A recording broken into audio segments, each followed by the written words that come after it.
मध्य प्रदेश सरकार द्वारा निःशुल्क बाल शिक्षा अधिकार अधिनियम 2009 में किए गए संशोधन की शर्तों के विरोध में गुरुवार को सागर नगर के सभी प्राइवेट स्कूल बंद रहे। संचालक इसके विरोध में सागर शहर के दीनदयाल चौक पर मौन धरने पर भी बैठे रहे। स्कूल संचालकों ने जानकारी देते हुए बताया कि शासन ने नर्सरी से कक्षा 8वीं तक के स्कूलों में रजिस्टर्ड किराएनामा अनिवार्य कर दिया है। सुरक्षा निधि से 30-40 हजार निर्धारित की है। 12 से 15 हजार रुपए का शुल्क निर्धारण कर इन स्कूलों में पढ़ रहे ITI के विद्यार्थियों के लिए समस्या पैदा कर दी है। प्रदेश में हजारों स्कूल ऐसे हैं जो 150 से 300 रुपए की फीस में ही शिक्षा दे रहे हैं। सरकार के नियमों के विरोध में हम लोगों ने आज स्कूल बंद कर धरना दिया है। हम लोगों की मांग है कि सरकार इन नियमों में बदलाव करे, जिससे सस्ती और सुलभ शिक्षा विद्यार्थियों के लिए उपलब्ध हो सके। आज महात्मा गांधी जी की पुण्यतिथि पर हम लोगों ने मौन धारण कर और शांतिपूर्ण धरने का जो कार्यक्रम किया है वो सरकार की नई मान्यता नीति के विरोध में है। इस मान्यता नीति से जहां लाखों बच्चों का भविष्य बर्बाद हो जाएगा छोटे स्कूल बंद होने पर, साथ ही साथ वहां हमारे छोटे छोटे दूरस्थ ग्रामों में जो विद्यालय संचालित करते हैं संचालकगण और उनमें काम करने वाले शिक्षक और कर्मचारी समस्त हजारों लोग बेरोजगार भी होंगे। तो जहां एक और बच्चों का भविष्य अंधकारमय होगा, वहीं बेरोजगारी की समस्या भी बढ़ेगी। सरकार इस पर चिंतन नहीं कर रही है। सरकार इस पर चिंतन करे और दोबारा विद्यालयों को कुछ समय दे, ताकि जो है वो उनकी जो मांगें हैं, जो उनकी प्रतिपूर्तियां हैं, उनको पूरा कर सके। रजिस्टर्ड किरायानामा की एक जो शर्त इन्होंने लगा दी है, कई स्कूल भवनों में, ट्रस्ट के भवनों में संचालित होते हैं और ट्रस्ट के लोग जो है रजिस्टर्ड किरायानामा करने तैयार नहीं होते। कई मकान मालिक भी गाँव में, ग्रामीण क्षेत्रों में वो तैयार नहीं होते। तो इसलिए जो है डायवर्शन की भी समस्या है ग्रामीण क्षेत्रों में। तो इसके कारण जो है रजिस्टर्ड किरायानामा नहीं बन पा रहा। जो स्कूल 2 पाली में लगते हैं उनके लिए भी समस्या है। 11 कमरे कर दिए हैं, तो जिनके पास 7 कमरे हैं वो 2 पाली में अपना स्कूल संचालित करते हैं। तो ऐसे छोटे छोटे विद्यालय मान्यता के लिए आवेदन ही नहीं कर पा रहे, तो उनकी मान्यता निश्चित है कि निरस्त हो जाएगी, समाप्त हो जाएगी।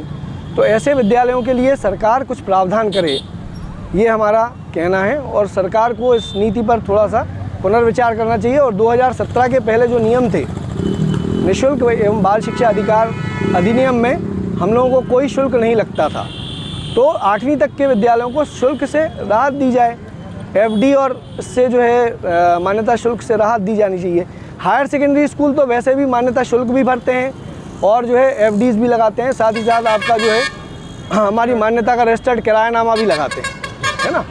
तो हायर सेकेंडरी स्कूलों के लिए दिक्कत नहीं है, लेकिन जो हाई स्कूल हायर सेकेंडरी के लिए दिक्कत नहीं है, लेकिन जो स्कूल जो है छोटे हैं, जो वास्तव में कम पैसों में शिक्षा दे रहे हैं दूरस्थ ग्रामों में, उन स्कूलों के सामने और उन विद्यार्थियों के सामने और उन शिक्षकों के सामने संकट खड़ा हो जाएगा।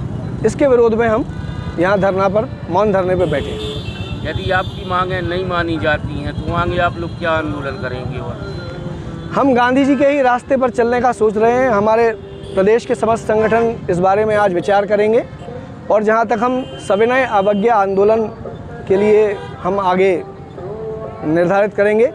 हम स्कूल में बच्चों को तो पढ़ाएंगे, लेकिन सरकार की किसी भी आदेश का हम पालन नहीं करेंगे। अपार ID जैसे उनको बनाना है, जैसे और भी आदेश जो सरकार हमें देती है, तो हम उन आदेशों का फिर जो है पालन नहीं करेंगे। अवज्ञा आंदोलन का हम लोगों का मोटिव है।